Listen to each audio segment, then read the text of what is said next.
રાજકોટ વિભાગના નાયબ પોલીસ મહાનિરીક્ષક નિલિપ્ત રાય દ્વારા આજે ધોરાજી એએસપી કચેરીની વાર્ષિક મુલાકાત લઈ વિવિધ કામગીરીનું ઝીણવટભર્યું નિરીક્ષણ કરવામાં આવ્યું।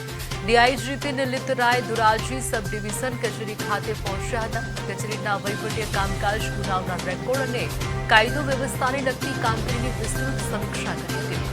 મુલાકાત દરમિયાન ગુનાહિત પ્રવૃત્તિઓને અસરકારક રીતે નિયંત્રિત કરવા માટે જરૂરી માર્ગદર્શન પણ આપવામાં આવ્યું હતું।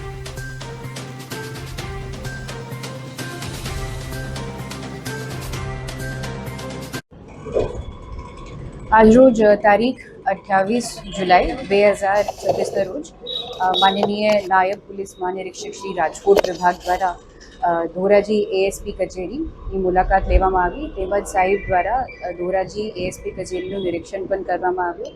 સાથે જ ધોરાજીમાં નવનિર્મિત જેમ જે રાજકોટ ગ્રામ્ય પોલીસના વેલફેર ફંડથી આપણે સેન્કશન થઈ છે એનું પણ ઉદ્ઘાટન આજે સાહેબ દ્વારા કરવામાં આવ્યું।